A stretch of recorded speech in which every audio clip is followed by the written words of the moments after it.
Okay, so hello everyone. Welcome to Green Marketing Zone's Digital Marketing Talks. Are you looking to promote your products or services to a bigger audience?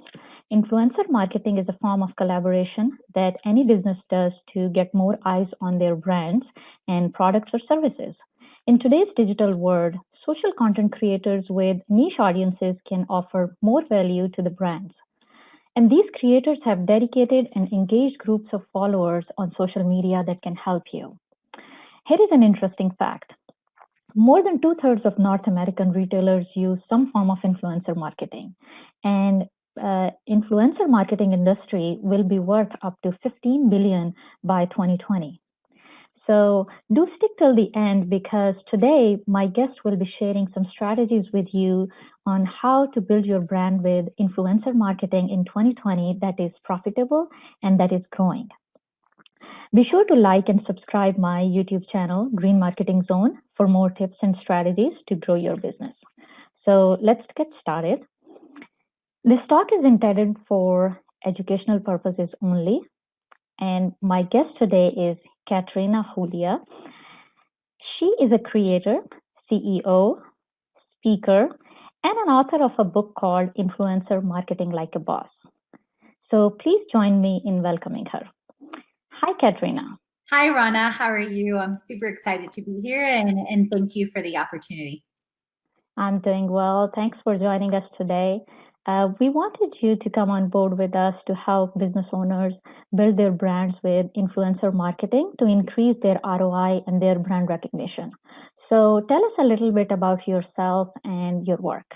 Absolutely. So I am a multi-passionate entrepreneur, athlete, traveler, creator, and CEO of an all-in-one lifestyle brand, Fit Life Creation. And we include health, wealth, and business, tips, tools, and tech all in one for online and live experiences that includes influencers and fundraisers. And specifically, since we're focusing on influencer marketing, just to give your community some insight, back in 2014, I lost over 55 pounds basically changing healthy habits, using Herbalife nutrition and meal bags, and of course working out and sharing my journey on social media. And in that year, in sharing my story and my before and after, my business blew up just on Facebook by 25 times. Now, disclaimer, the average person loses a half a pound to a pound a week. And those are not typical results, but they are possible. And when I saw those results, and of course, what was happening with Instagram and so many different other platforms, I started to think, oh my God, this is me sharing the story authentically. Imagine if I created a community of people that are multi-passionate, that are creators, that are entrepreneurs, that want to create a brand, and that I built that to help and leverage, for brands.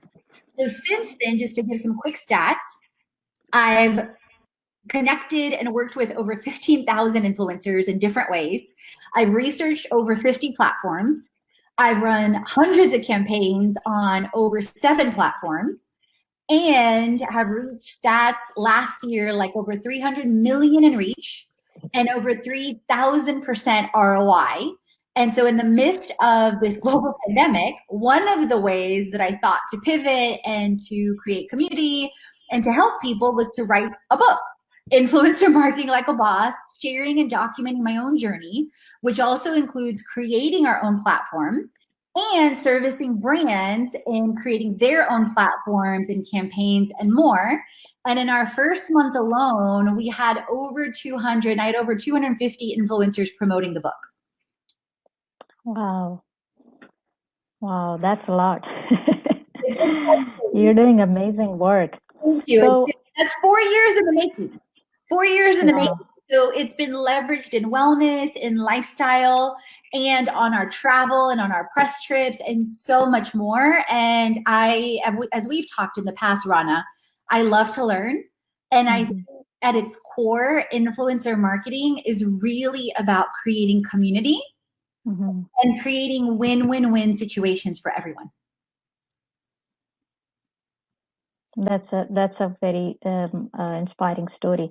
So, what inspired you to start all of this? Absolutely. So that inspired me with several things. Back in 2014, and I would say three pivotal things. I mentioned the weight loss journey.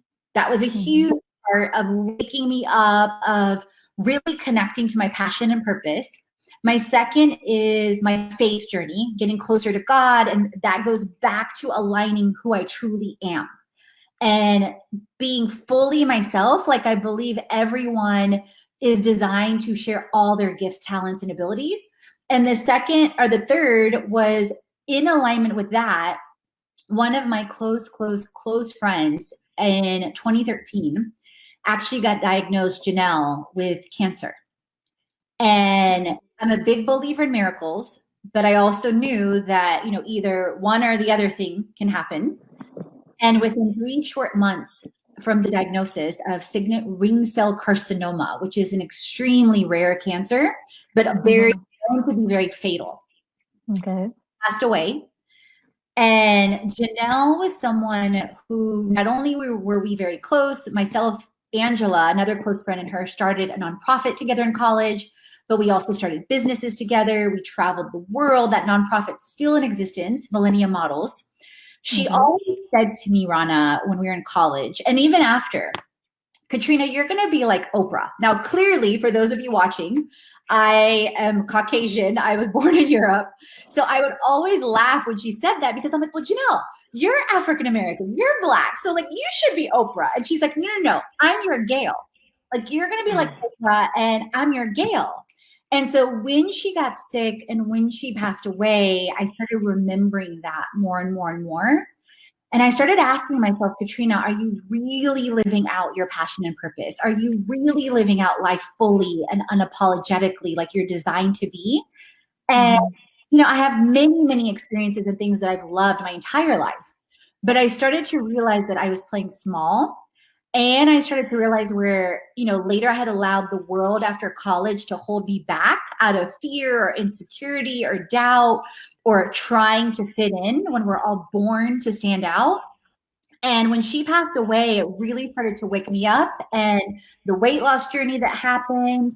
And then I got inspired after that I said, all my past of experiences in wealth and experiences in business and in industries serve to, and my vision became, God-given vision became to create an all-in-one lifestyle brand, because it was super hard when I was starting out to get information on wellness, to get information on money, on marketing, and on business, and on travel, all in one place.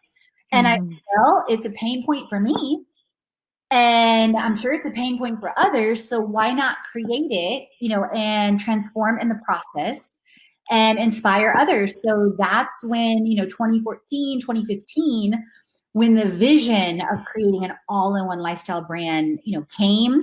The name Fit Life Creation came, but you can imagine the levels of determination, of perseverance, of clarity, and integrating tips, tools, and tech like Herbalife, like meal bags, like Kajabi, like influencer marketing, the journey that it's taken me on. And it looks nothing, today it looks nothing like when I started.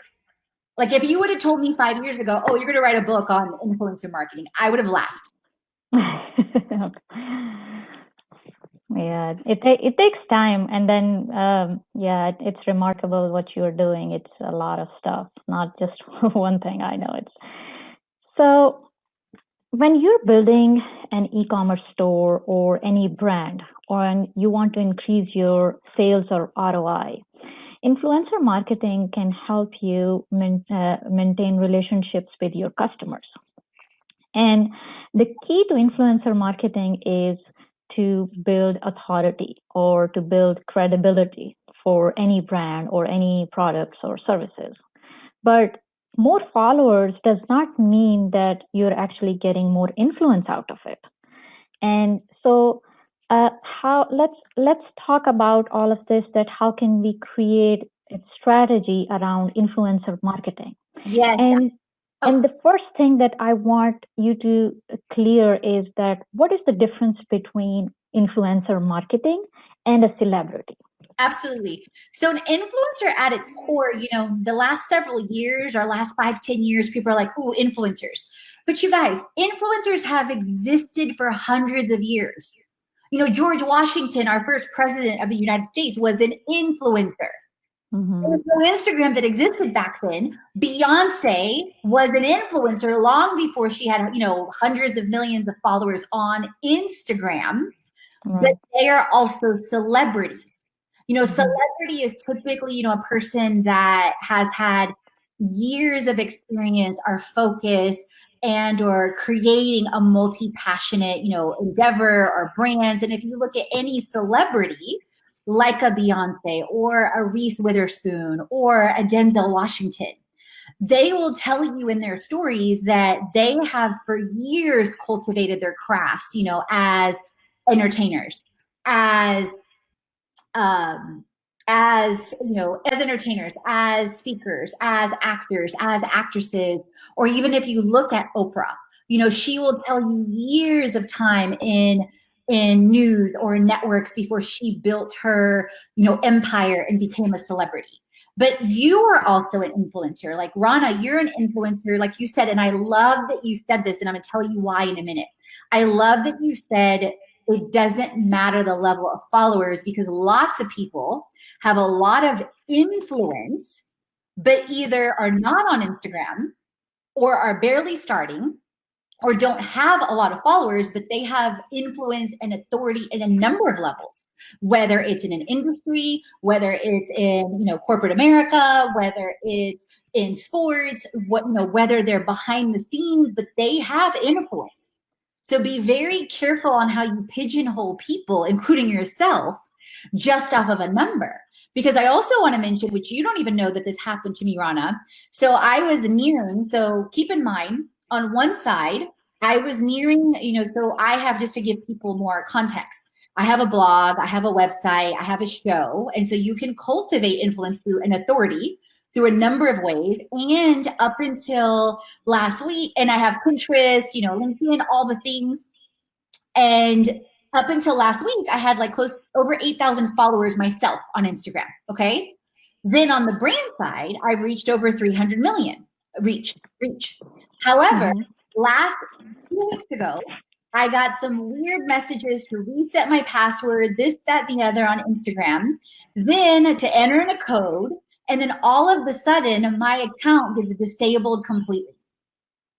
That I violated their terms, and they don't give you any explanation. Of course, I appealed the decision, and I got peace about it, immediate peace.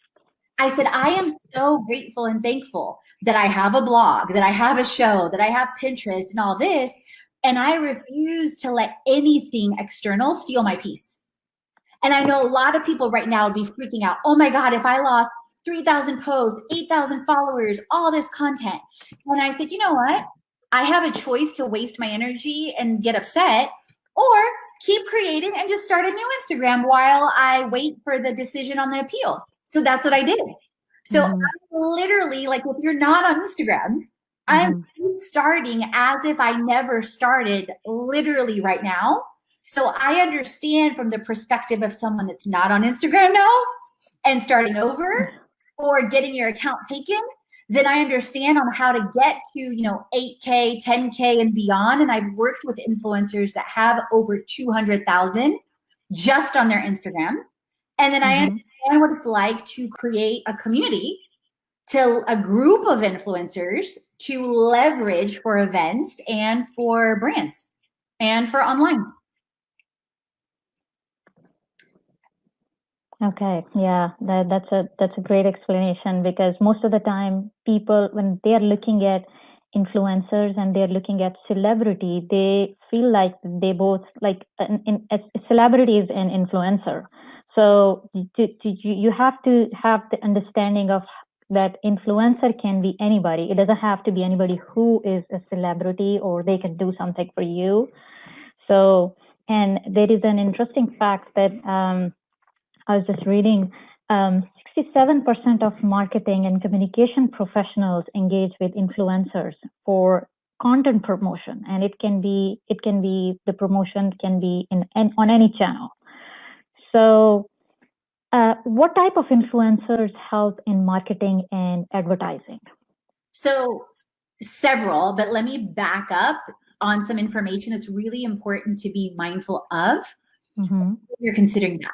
So it's really important to know like who you are and or your brand and Mm-hmm. what's your ultimate outcome. So in the past 4 or 5 years, I realized, for example, like, I'm multi-passionate, but then I also realized for our brand, as well as I work with brands, I want to work with influencers that are multi-passionate, that love creating an online business and want to expand their vision, that are open to learning and that love to travel, and that sometimes some of those influencers will fall more heavily in one area versus the other, but also that they have a deep, deep desire to create community and serve their community.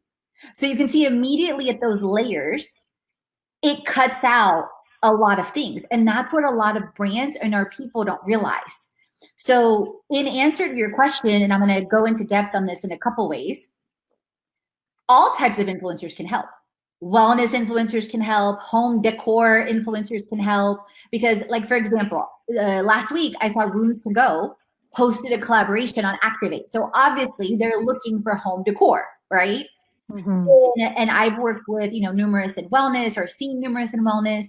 Then you have lifestyle. Like I typically fit into lifestyle because I cover wellness, wealth, business, and travel. But then Okay. you have people that are solely focused on travel, that is their main thing, and that's fine. So for Right. example, if it's a brand, let's take Hilton as an example, right? If Hilton solely wants to do collaborations with travel, then that's great. That's a direct to market. But then you can also look at, and brands can look at, and this is, what I reach out to them with is, okay, great. Yes, this is your direct, vertical. However, you can present your brand in a different light if you engage with influencers that are wellness conscious, that are travel conscious and entrepreneurial conscious. So that way you start attracting all these different markets, because now people aren't just looking at you as one thing, or even when you do things with an online business, like I recently connected with Intella Influence, which is an influencer platform, and they're Mm-hmm. having me write an article about influencer marketing. So Okay. I proposed it to them. I was very intentional to say, well, let me speak to the person maybe that's not on Instagram or not on Pinterest or not on LinkedIn and why they want to be. Mm-hmm. And let me speak to the influencer in ways they can grow and monetize, but let me also speak to the brands for ways that they can leverage influencers at different levels. Because if you're an influencer that's only on Instagram and something like happens to you, like what happened to me, that your entire account gets wiped out and you don't have any way to contact those people, Mm-hmm. you just lost, you put all your eggs in one basket and you just lost all that. But if you're an influencer, this is how brands think. If you're an influencer that has an Instagram and and also I used to work in corporate and as a CPA and in strategy, so I understand like oftentimes what's in a person's, mind and objectives they're thinking about. And you're on Instagram and you're on LinkedIn and on Pinterest and you have a blog and you have a show and you have online courses and or live events or retreats, you just magnified your value. And especially when you propose as an influencer, long-term collaborations, retainers, cash flow, and versus, even if a brand's only done one-offs, you're opening up their view to say, hey, I can have a long-term sponsorship host to work with me. That's kind of giving you from short-term to long-term as far as, what types of influencers can work and build ROI. And then, of course, you still have influencers that their entire Instagram is filled with product reviews. And that's all they want to do. And if Right. all you want to do, that's great. But it's being clear on like who you want to be in the world, Mm-hmm. which I don't want to simply be a product reviewer. Like, sorry, not sorry. Like, that's not something I want, from an ROI standpoint. Like, I'm not passionate about Uh-huh. 1,000 different products. You know what I mean? And then also as a brand, it's very important to think about, who do you want to work with? Do you only want to work with the product reviewer? And understand these are questions that are coming up in the C-suite. These are questions that executives are asking all the time. Do you like, who are you working with and who's really creating an ROI? And definitely it's going to tell you that the people that you work with long-term, that you have a true relationship with, are who, you know, ultimately the best partnerships work. As an influencer, generating long-term cash flow, but also as a brand, increasing ROI with time. And then people see on Instagram, on the blog, on the show, on live streams like this, that, hey, you're very consistent. Like, you always talk about this wellness brand, this business brand, this travel brand, etc. Exactly. Yeah, you have to understand where actually, when you are going to contact to any influencer, you have to know who actually you're contacting, right? Because some people, they will create content for you, and some people, they will just do the reviews for you. They are creating that content for you and promoting you, but still you have to make sure that you know where your niche is, and you're contacting the people. Actually, they have to be somewhere in between your niche as well, so it will be easier for them to promote your brand or your products or services. 100%. Like, perfect example, Rana. Like, when you connected, you were focused through the Social Bungalow group. So major shout out to Social Bungalow. You were focused on, you know, with Green Marketing Zone, you were like, I want help with you on influencer marketing. I was like, perfect. You do something completely different, like as far as your focus, but part of your mission overlaps with mine. Perfect example. Or recently, one of the influencers I'm connecting with, Farah Miller. She connected on our influencer application process recently, and she messaged me. She messaged me on Instagram. She found me on a platform. She filled out the application, so she followed the steps. And when I looked at her profile, I saw she's multi-passionate. She's passionate about wellness. She's passionate about self-love. She's passionate, wants to know more about Herbalife. She wants to know more about online business and travel. So it was like, check, check, check. Yes, great. Now, and I love this about you. And that goes to where, like, you do your homework on both sides. And it's like, okay, here's your next steps. And then there's the next step. Just like we connected on a call, and then we scheduled, and now we're talking. Exactly. Yeah. So how much do you think, like, when you are picking up any influencer, and if you're not a big corporation, so having a mega influencer versus a micro influencer, how much does it play a role in picking up influencers in these areas? So I think it plays a great role in a couple ways. Quality, sharing who you are authentically, and you said this earlier, there are plenty of times, whether it's been myself or others I know, whether you have 1,000 followers, 2,000, 10,000, whatever, I see oftentimes micro influencers making more money than mega influencers, because it also goes back to, again, it goes back to knowing your value, what you offer, creating a package, but still aligning what you post on Instagram to what your overall brand mission and strategy is, so it fits seamlessly. So when people look at my Instagram, they're like, oh, this fits seamlessly what she talks about on her website, on her blog, on her show. It's just a representation. And, you know, and it's keeping that in mind and being consistent, whatever consistent means to you. If it's once a week that you post and you engage with, you know, with community, great. If it's every day, great. If it's every other day, great. But being consistent in that you show up. You show up for yourself and you show up for others. And the third thing is creating community. Engage with the people that you follow and engage with the brands that you're passionate about. So one thing I always do, for example, I'm part of, you know, the Herbalife community. I was part of Boss Babe for about a year. I always would do, and I still do this, I do shout outs. Like when we connected, I shout out like Social Bungalow. I always honor the community, or even on Social Bungalow when they do the follower trains, when I comment on someone's page, and I tag Social Bungalow. Right. Gratitude and connect and acknowledge the communities that are connecting you and the brands you love. So if you love Nike, or if you love Rent the Runway, or if you love Crest toothpaste, whatever it is, engage in their community so that who is managing their social media sees you. And I'm not saying like, you don't need to stalk them, repeatedly, but engage with them once a week, twice a month, whatever it is, so that there is some level of engagement and they see that you are interested in the brand.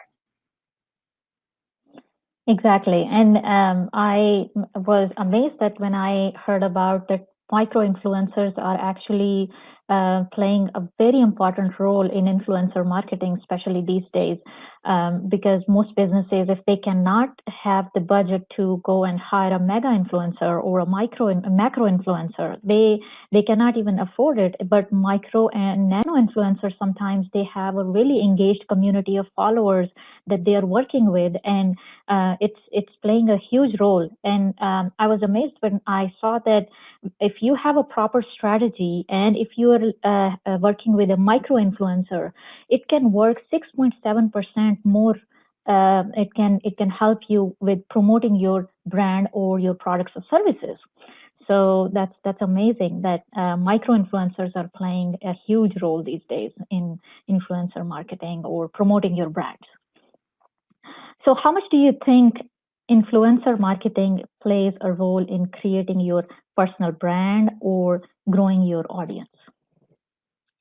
So in several ways. So one, like I said earlier, it integrates into your personal brand. So if you have a blog, a website, a show, whatever it is, like use it as a supplement. Or if you have a great, strong audience already on Instagram, we'll use that to leverage new things that you launch so people see consistency. Because keep in mind, there's a lot of people on Instagram. There's over 1 billion people a month. And actually there's some stats and that have illustrated that with the correct strategy and different things, you can literally achieve 11 times, 25 times the results. So that goes back to some of the things that I mentioned with reaching like 3,000% ROI. And to your point, the strategy goes into aligning, the personal brand, aligning with people that you could be friends with, that could be interested in what you offer, that engage readily. And thinking about along those lines, it goes back to how far do you want to take your personal brand? Do you solely want to be, on social media? Or thinking about, well, do you want to create a brand? Do you want a website? Do you want retainers? Do you want a blog? Do you want a show? And again, that begins to, do you want YouTube? YouTube is a great way. That's one of my next initiatives and focus points, because YouTube has significant ROI and like retained listening. Because keep in mind, like a podcast, it's long-term form. So it's still a personal brand, but people get to know you more. So influencer marketing streams across Instagram, across Pinterest, across LinkedIn. Pinterest is another phenomenal way. Like literally because of their stories and because of their video feature, I've neared 100 to 300,000 in the last 90 days in views just because of that. And the web traffic that correlates, then the conversion, and then the sales is a much higher ROI than solely Instagram. Because again, people have this, Instagram, but I always challenge people, how much time are you spending on Instagram? And what's your actual turnover? Like, what's your actual result? Right. Like, how many people went to your website? How many people like got your opt-in? How did you get any information? Did you get calls booked? Did you make sales? Like, what actual result for the time spent? So that's why I've even like redirected both as personally and as a brand. Focus on a podcast, on our podcast. It's 300 plus episodes. That's a great way for influencers to expand with influencer marketing and have guests, or a show like yours.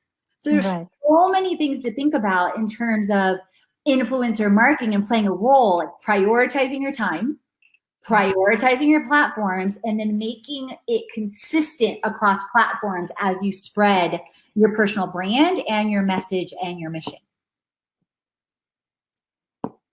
Yeah, these are the valuable tips that you're sharing, because this is very important. Like how much time you're spending on each platform and what are the results that you're getting out of it. So, what is the strategy that you work on when you're selecting an influencer in your niche? Absolutely. So I, as you can see, focus, as I shared, like the multi-passionate that are interested in building a brand, making more money, etc. So we have our influencer marketing platform, right? So that's been created. That was created about 2 years ago with an all-in-one platform. I share their media, online, wellness and travel opportunities, as well as opportunities for brands.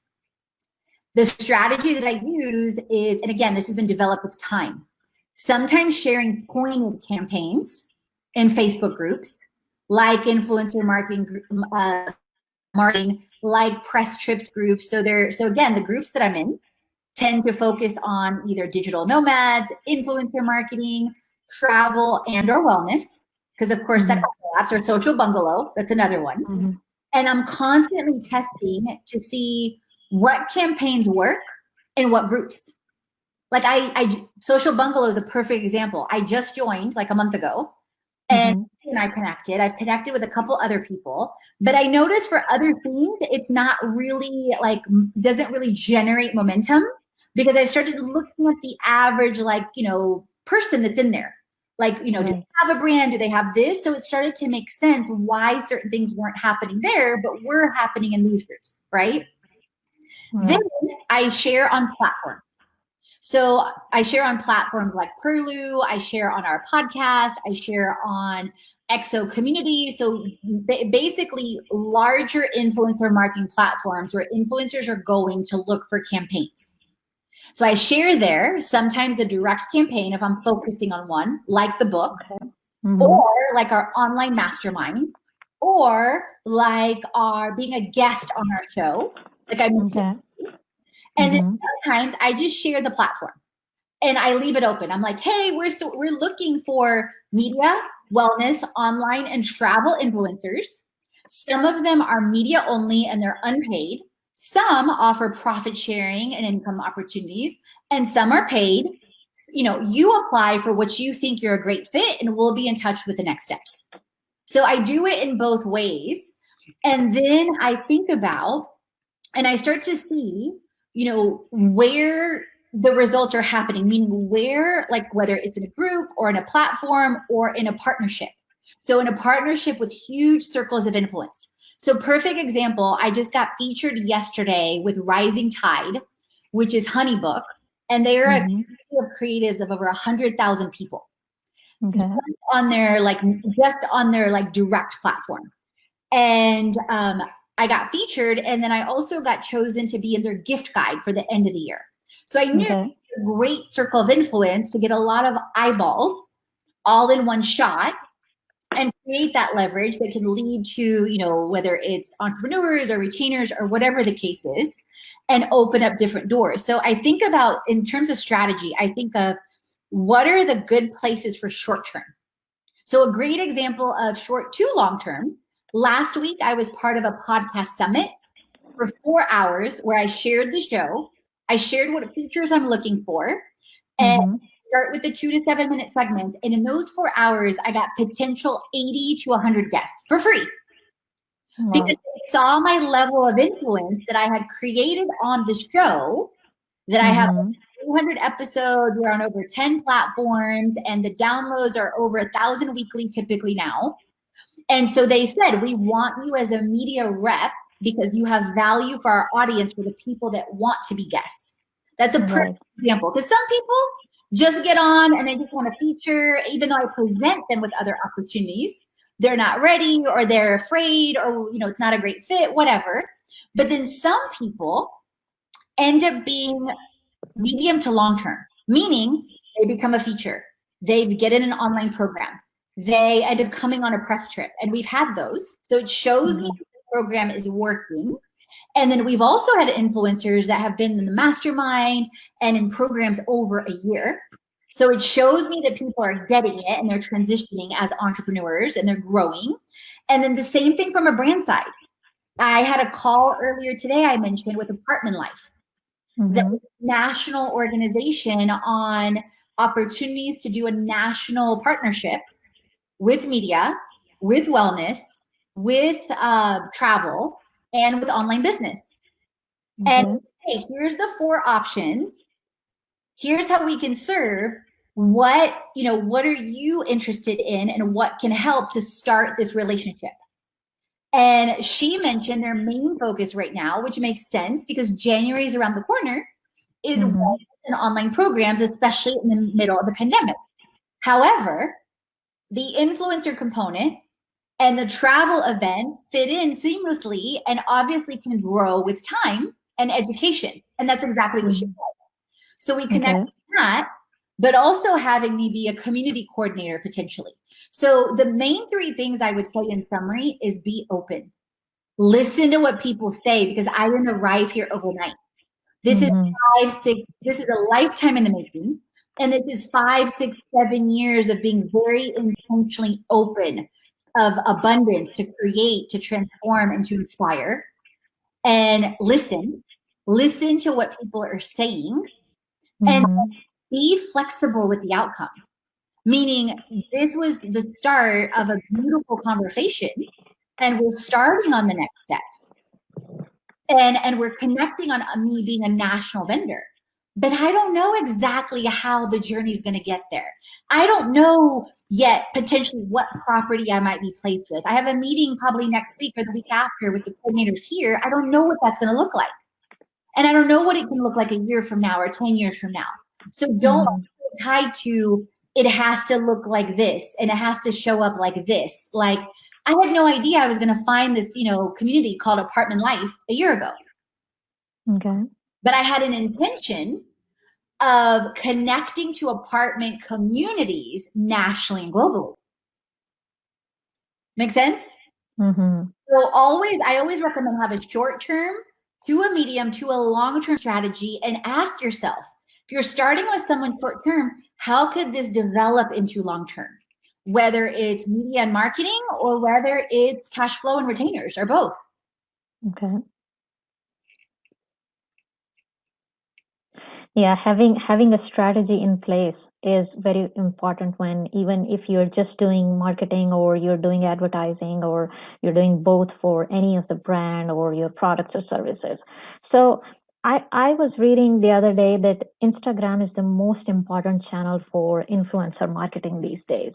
People are earning money on it, and people are promoting their brands, and they're getting influencers to promote their brands on Instagram as well.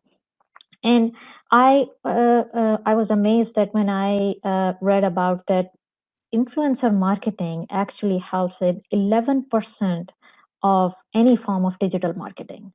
So how would you launch a successful influencer marketing campaign if you're looking to promote your brand or your products or services?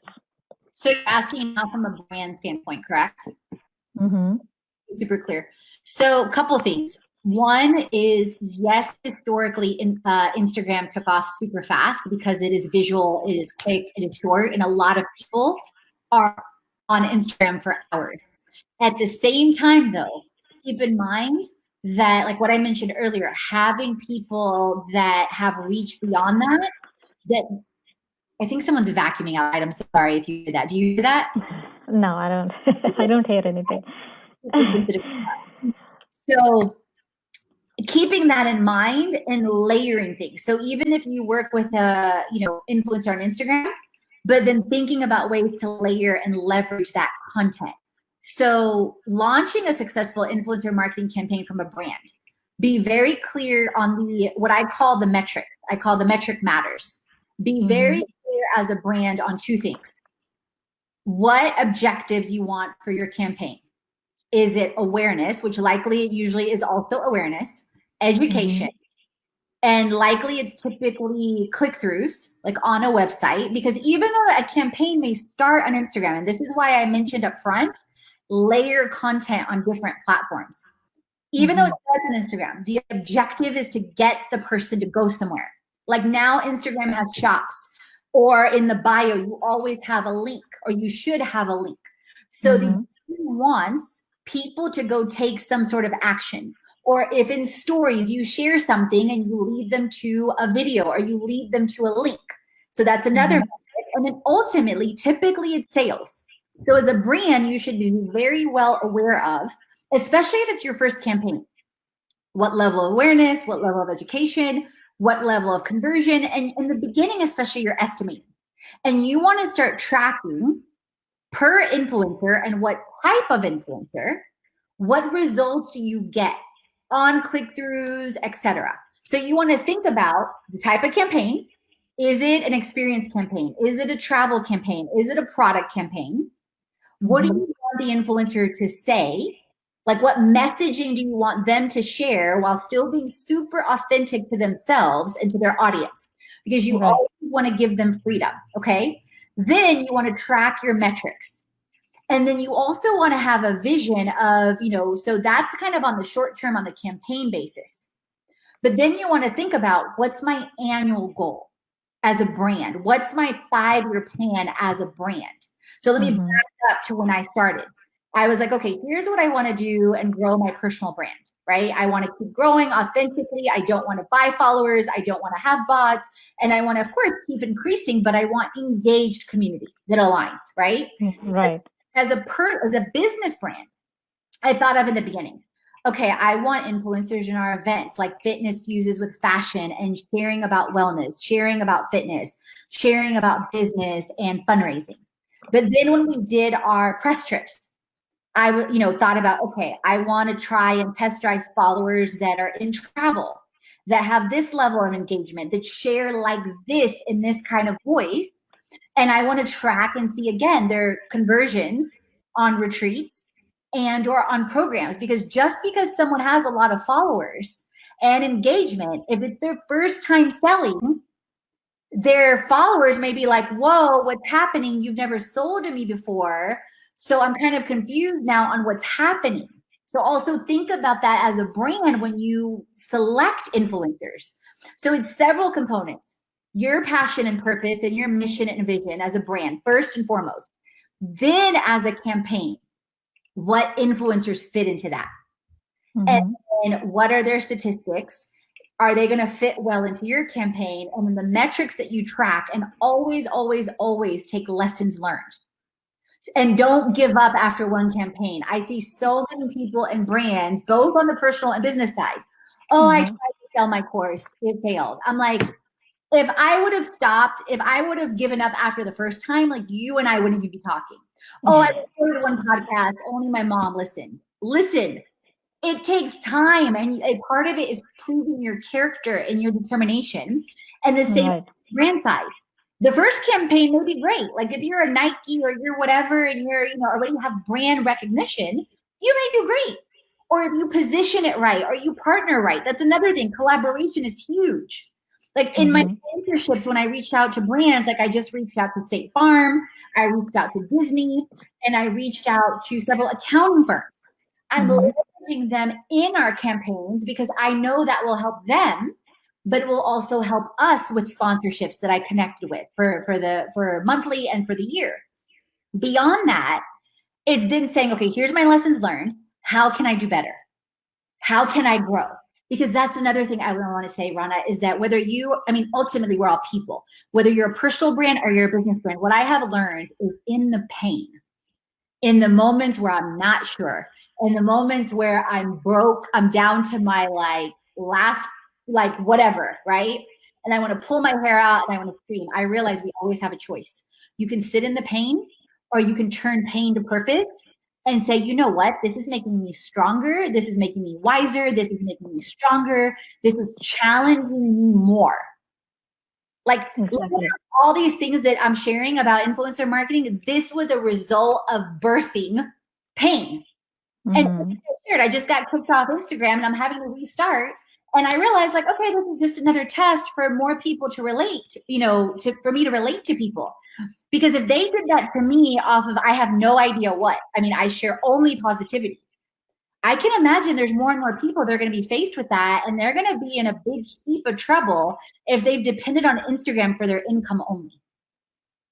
Exactly.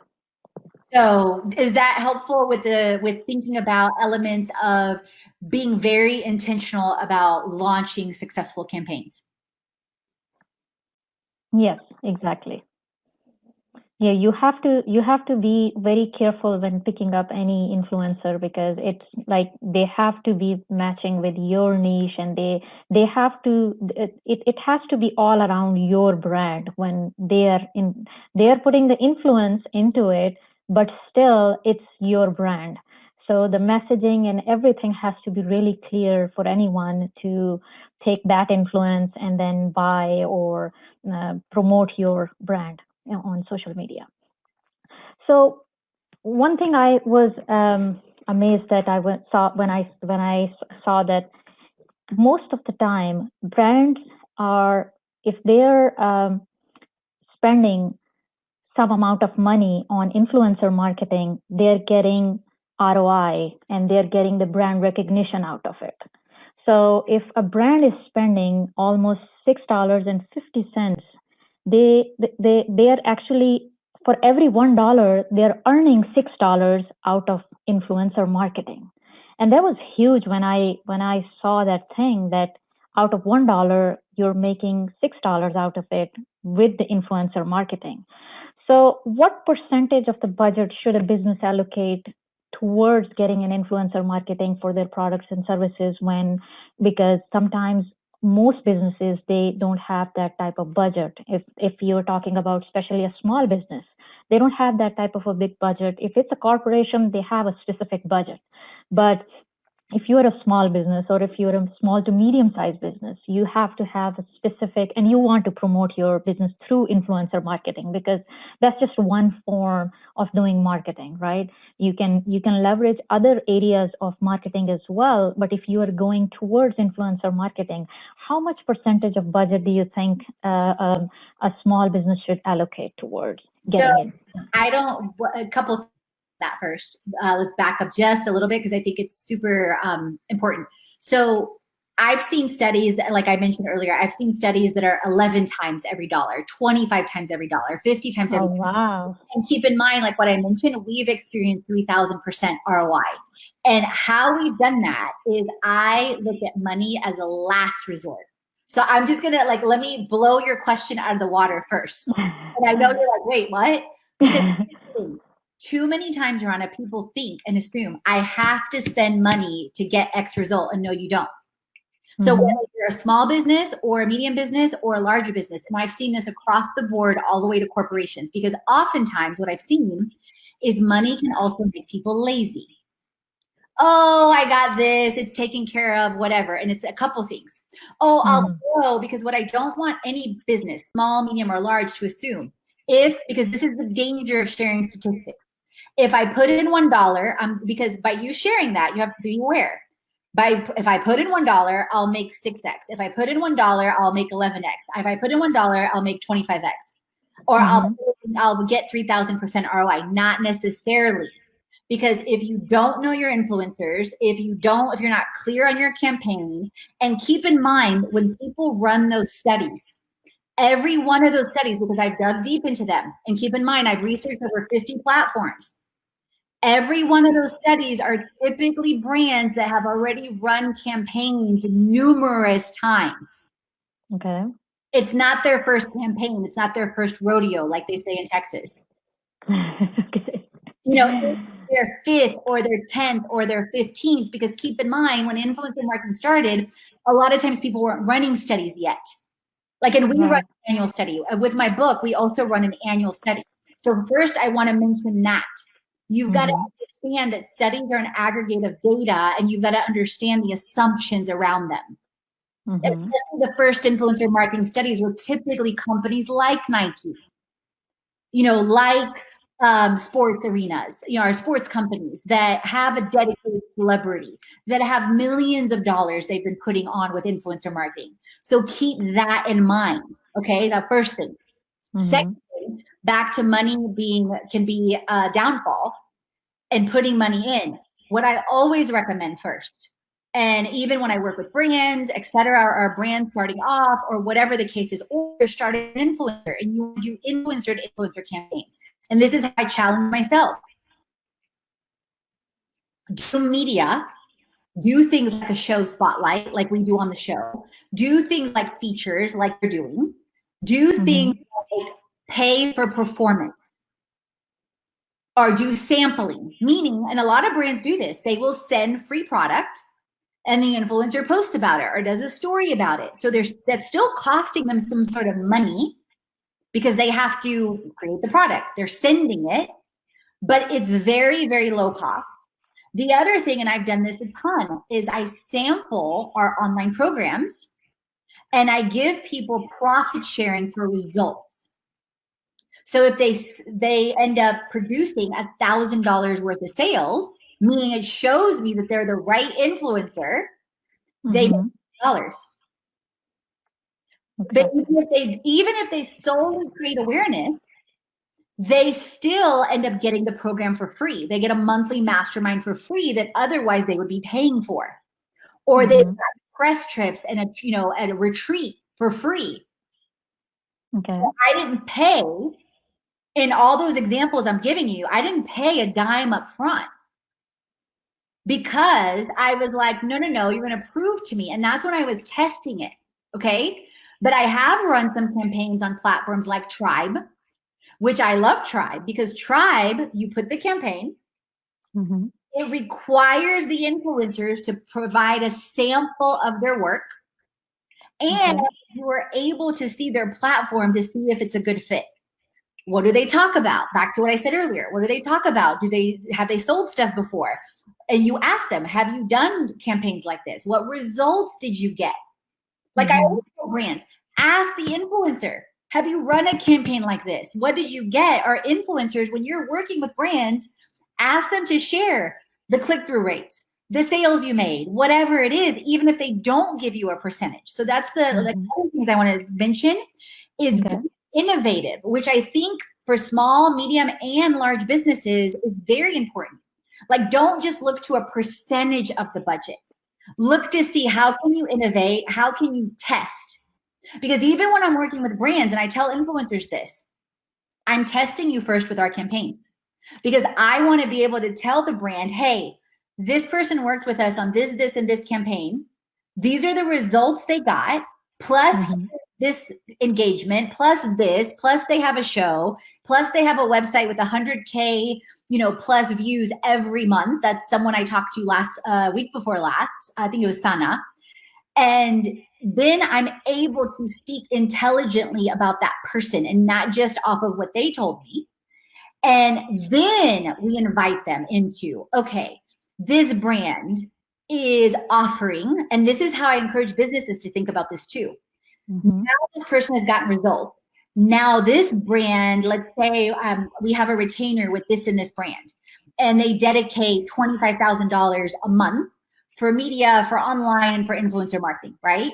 So when I still do a beta, even though I know I have the money in my hand, because I want to make sure, like, either I might pull 1, 2, 3. So when I'm working as a brand or with a brand or both, I might pull 3, 4, 5, 10 people that I know are proven, right? Okay. Or 15 or whatever the number is, depending on the campaign, depending on what they want, right? Then I will post the same thing. The same, like I talked about earlier with my own strategy, I literally scaled the same for brands. And I asked them, do you want your own influencer marketing, platform that you want me to create and work with your team, just like I created for our brand? That's always one of the first questions. Okay. And or do you want me to test some campaigns? But if you're looking at this as a long-term strategy, which I recommend that you, it's word of mouth. It's literally what influencer marketing is. It's word of mouth. I recommend we start with the platform. I recommend we start with the applications because a lot of times people can't follow directions.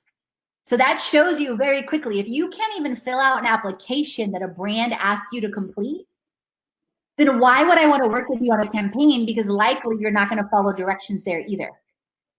Exactly. So, and then I test. I might post, so let's say I'm working with a brand. We have the platform. We've identified the campaign, right? Maybe they've done campaigns in the past, maybe they haven't. So it depends on brand by brand basis, right? Then I tell them I'm going to run a beta for requesting influencers because they're campaign is also different. Like it's likely different than things I've run, or it's, you know, featuring, like, obviously if I post a Nike, then it's going to receive thousands of responses in every direction because everyone wants to work with Nike. You know what I mean? Right. So, but Right. I see, same thing. Is this Facebook group great for Nike? Yes or no? And if it's small influencers that are less than like 200, likely no. You know what I mean? But if mega influencers are those that are highly engaged or work with similar brands, likely yes. So those kinds of things. Then I would likely test it on platforms like Perlu, like Tribe, and see what comes in at that point, and then say, okay, to the brand. Because again, I'm a very high risk taker, but I also like to blow results out of the water. That's why and how we got 3,000% ROI last year. Very intentional and strategic, and then starting small, piloting, and then scaling. Then let's say we get however many influencers, then it's a matter of saying, okay, let's start off potentially with this campaign with these 5 to 10, right? Right.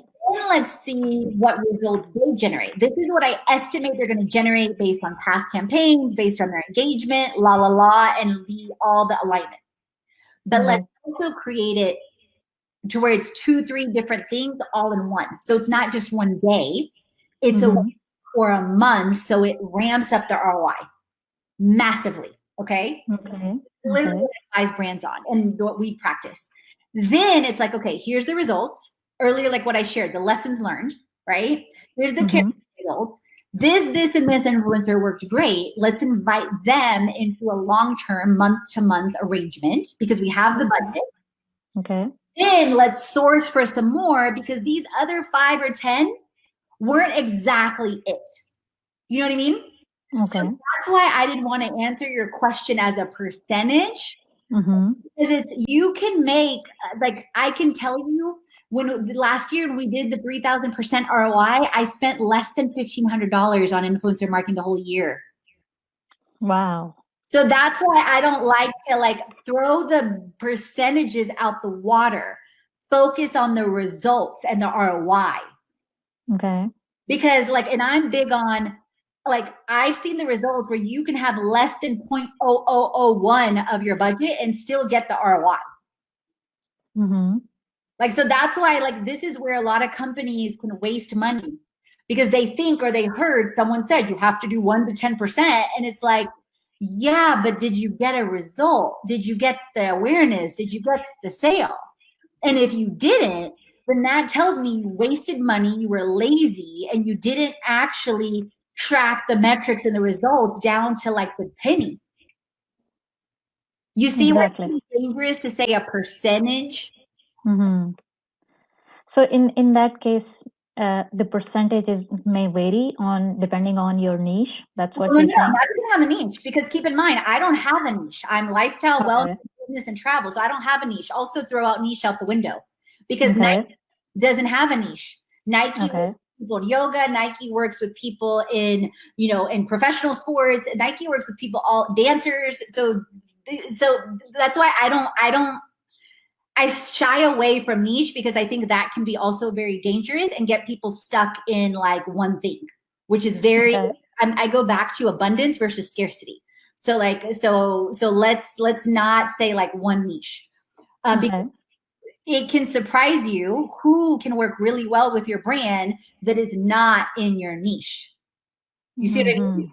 So, so start with tracking results from the beginning. And it could be, you know, like it could be after a year or 2 years or 3 years, and I'm tracking a step by step, you know, with us, with our brands. It could be it's 1 to 2%. It could be that it's 5%. But here's the thing: the more money you make, just because you make more money doesn't mean that percentage just stay constant. Exactly. So if you're a 5-figure business now, that percentage might be lower because you have less money, or you might raise it a little bit to invest more.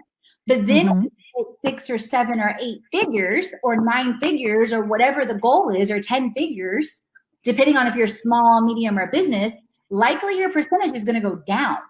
But your ROI is going up because now you have such a like brand recognition, or you've worked with influencers so much You don't Okay. need to throw as much money, or you have dedicated sponsored like people. Like that Okay. is our goal, that I have 15 to 25 to 50 people that work with us ongoing every year that align to us. Because keep in mind, even though there's so much opportunity now, sometimes it also takes way more work than you ever imagined to break through. Makes sense? Exactly. So that's why Yeah. I don't want to tie anybody to a budget, to a percentage, because you can be a small business and you're like, okay, I can barely afford to pay rent right now. You know what I mean? Mm-hmm. This opportunity and influencer marketing is still for you. You can do sampling. There's plenty of free platforms. You can do things online. You can do things with media. This is a perfect example of us talking. You're still doing collaborations. You see what I mean? Right. Mm-hmm. In a medium-sized business, just because you've reached medium, whether it's 5 figures, 6 figures, 7 figures, whatever that is to you, doesn't mean it should be a constant percentage, because it's very dangerous if you keep saying 5% and you're making 10 figures. Or it's very dangerous if you're saying 10% and you're making 7 figures. That's 100 grand. Let's just keep it simple, at $1 million. A lot of brands, I encourage you, Rana, and a lot of people to go look at how much money brands have wasted on Mm-hmm. marketing, where they've made zero ROI. Wow. So there's pluses, and this is why my CPA side and my cautious side is saying, do not do a percentage. Accountability, accountability, accountability, and tracking results. Like, it infuriates Exactly. me when I see people like throw money at something, and Mm-hmm. just because, like, yes, that's the great side of influencer marketing. 6x, 11x, 25x, 3,000% ROI. However, there's also a dark side where you can also Google plenty of brands that have wasted millions of dollars and Mm-hmm. like not made a dent, Okay. or made a very short bet, meaning they ran one campaign for one day. Okay. And maybe for that one day, they sold out of a dress or an item, but then they didn't do any follow-up and they didn't continue the ROI. You see what I mean? Like, just money or items can be very dangerous. And people also in today's society, more than ever, tend to think very short term. What's Mm-hmm. my money today? What's my quarterly earnings? Like, companies tend to focus on quarterly earnings and get short-sighted on, yes, but what's the long-term game? Amazon is a perfect example. Jeff Bezos was losing money for years and people thought he was crazy. Look at Mm-hmm. the Apple story, the Walt Disney story. So many stories have the same theme, where people thought, to a degree, people were crazy because they were not just focused on the current situation. They were focused on the long term. Right. Exactly. So, what type of platforms are there for businesses to look for influencers? Absolutely. So, numerous ways. A couple that I mentioned already. Tribe. I mentioned Tribe. I mentioned Mm-hmm. Hulu. I mentioned Star Engage, Activate. There's tons. Affluencer. I list them all in my book. I list them all on my influencer marketing show as well. Mm-hmm. Or not Mm-hmm. all, but I list a lot of them that I'm familiar with or use. And then there's a number of ways that you can use tech to create your own. Like, I Mm-hmm. use Kajabi to create our own. Okay. So you can also look to partner with people to list things. And then obviously, if you create your own, you can also leverage and feature other types of opportunities as well. Okay. Those are a couple. Activate off the top of my head, Blogger Bridge, Affluencer, Perlu, Tribe. Mm-hmm. What else? Star and Gaze, IntelliInfluence I mentioned earlier. I mean, there's numerous ones. Influencer Marketing Hub is a great resource. Those are several of the ones I list in the book and on the series as well. But that's another great resource to search. Like, when I did my research for like 50 plus platforms, that's one of the places I went in the beginning. Okay. So, would you have any advice for people who are looking to hire an influencer, or who are looking to become an influencer? So it goes back to, just to recap a lot of the things that I mentioned. Mm-hmm. As an influencer, you're an entrepreneur. You're a person. You're sharing your life. It's that simple. Be true to yourself. Decide what you're going to share, what you're not going to share, and that can change over time. And be clear on what you represent. Like I became clear that I wanted to represent being, you know, multi-passionate, that I cover wellness, faith, business, and travel. And those are the things I share. Like, you know, that's what I want people, you know, and hands-on tips, tools, and tech, things like that, and how to create it. So I knew that's what I wanted people to know me about or know me for, right? So get clear on what you want people to know you for, and be very mindful of giving yourself the freedom to create. Like for years, I was in corporate and, you know, 7+ industries, you know, 15+ companies, and I allowed in different times for people to pigeonhole me and put me in a box. And one of my big things as an entrepreneur, and I'm sure many people will relate to this, is that I want freedom of expression, time, location, community, and ultimately. So those things are always in my mind. And anytime I rub with someone or a company that tries to either put me on a box, I give them clarity lovingly. You know, sometimes people don't know or they need more explanation. Or if someone tries to infringe on my freedom, like say, oh, you can't talk about this or you can't do that, then I respectfully will say, I do not believe this is a great fit.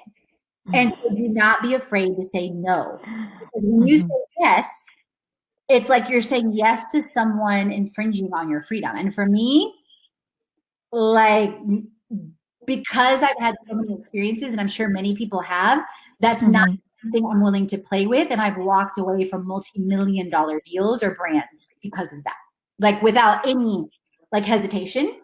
But I also had plenty of times where I allowed myself to be sucked into that because I wanted to people please. And then from the brand side, it goes back to like, if you want to work with influencers, or you're looking for influencer management, or you're looking for, you know, creating a platform or campaigns, be very, very clear on what message you want to spread. Get clear. And usually a lot of corporations also need help with this from a big business standpoint of being relatable. People want to see the CEO. People want to see the chief marketing officer. They want to know the story. And a lot of brands, you know, especially in today's marketing and experiential marketing environment, a lot of brands are still struggling with that. Like they have a very corporate message. Well, a very corporate message doesn't do very well on Instagram. You know, you need to share story. You need to share before and after and relatability and testimonies, you know, and things like that to draw more interest, because people care now more than ever. Like, are you doing something to impact people's lives? Exactly. You know, from that standpoint. And then, you know, also thinking about how do you want to work with an influencer or, you know, or an agency or whatever the case is. Do you want one-off? Because that limits your market. Because most people, if they're going to work with you, like I'm going to tell people our brand, it's going to take anywhere between 30 to 90 days at least for you to get a tangible, like visual, like result and like things flowing, because we've got to figure out A, B, C, 1, 2, 3 first.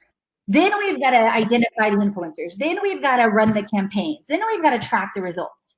So this is not an overnight game type thing. It's let's get clear first, and, you know, having that expectation of, yes, you may have great results in 30 to 90 days, but understand it's a process. Just like you to build your business overnight, you're not going to build a whole new marketing initiative necessarily overnight. Can you do it relatively quickly depending on your platforms? Absolutely. Absolutely, 100%. So that, like your strategy, thinking of, you know, 30 days to 90 days, thinking 90 to 180, 180 to 1 year. And then again, those are some questions I'm going to ask. What's your 90-day goal? What's your 1-year goal? What's your 5-year goal? You love what I've created and you want to create something similar, and you want to grow with this long term as a required strategy as part of the way you do marketing, which I highly recommend, because again, it's word of mouth. It's very simple. Exactly. Yeah, that's a very valuable information, very valuable resource for anyone who is actually looking to hire an influencer or to want to become one. So how can people reach out to you if they are looking to grow their brands with influencers? Sure, absolutely. So you can head on over to fitlifecreation.com, and on the freebies, You have on the freebies, there is a free influencer guidebook, like a simple guide, 5 steps. There is also a free webinar on how to build your brand with influencers. And on the blog and on the show, I have numerous series on social media and influencer marketing for free as well that, you know, speak to this, you know, startup influencers, speak to kind of the medium as well as the brand. Around 2 or 3 times this year. And then under my guides is where you can find, so fitlifecreation.com, and then going to guides under the experiences drop down, you can find the book, Influencer Marketing Boss, as well as the series and the blog is there, and it's over 100-page guide. And then from a brand standpoint, same drop down experiences, you can go to brands, fill out a form, learn more. And from an influencer side, that if you have over 25,000 followers, typically on influencers or on Instagram, you can go into our influencer management segment. So you can see how there's a lot for someone that's starting and just wants to dive in. Then there's also resources for kind of the medium, you know, influencer, but then there's also a process and resources for the brands as well. Okay. Yes.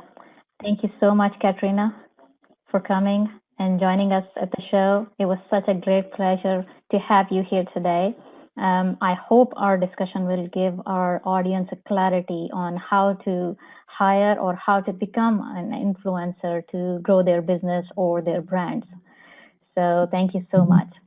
Thank you so much, Rana. It was such a pleasure connecting with you several times and having this conversation.